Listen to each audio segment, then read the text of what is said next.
দেশে খাদ্যের কোনো সংকট নেই বলছে কৃষি সম্প্রসারণ অধিদপ্তর। চ্যানেল আইকে অধিদপ্তরের মহাপরিচালক জানিয়েছেন, গত মৌসুমে দেশের চাহিদার তুলনায় বেশি খাদ্যশস্য উৎপাদন হয়েছে।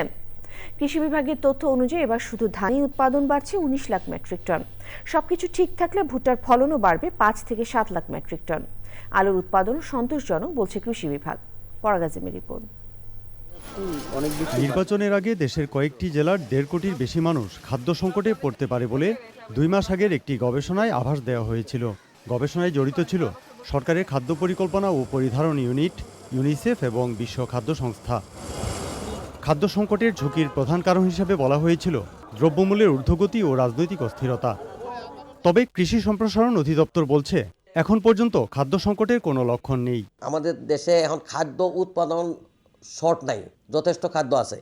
আউশ ধান গত সিজনে হয়েছে আমার 30 লক্ষ মেট্রিক টন, তার আগের বছর ছিল এটা 28 লক্ষ মেট্রিক টন। আমন ধান হয়েছে গত সিজনে 1,86,00,000 লক্ষ মেট্রিক টন, যেটা আগের বছর ছিল 1,84,00,000 লক্ষ মেট্রিক টন। বোরো উৎপাদন ধরছি আমরা এই হবে 2,28,00,000 লক্ষ মেট্রিক টন, যেটা আগের বছর ছিল 2,13,00,000 মেট্রিক টন। 19 লক্ষ মেট্রিক টন খাদ্য উৎপাদন ধানে বাড়তেছে। ভুট্টার ফলন ধরেন 5-7 লক্ষ মেট্রিক টন বেশি হবে। আমরা আশাবাদী যে আলুর আবাদ কমবে না।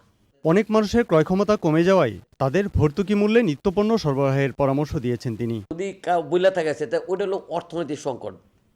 আপনার ঘরে, কৃষকের ঘরে চাল আছে, কৃষক বিক্রি করতে পারছে মনে করেন যে 50 টাকা কেজি। এখন কারো পকেটে 50 টাকাতে কেনার মতো চাল না থাকলে তার জন্য সংকট। সরকারি পর্যায়ে যারা ওই যে স্বল্প আয়ের লোকদের ওএমএস চাল দেয়, এরকম একটা সিস্টেম ডেভেলপ করে যে স্বল্প আয়ের লোকদেরকে সাপোর্ট দিতে পারে। কৃষি বিভাগ বলছে, বাংলাদেশে ভয়াবহ কোনো প্রাকৃতিক দুর্যোগ না হলে খাদ্য সংকটের কোনো আশঙ্কা নেই। পরাগ আজিম, চ্যানেল আই, ঢাকা।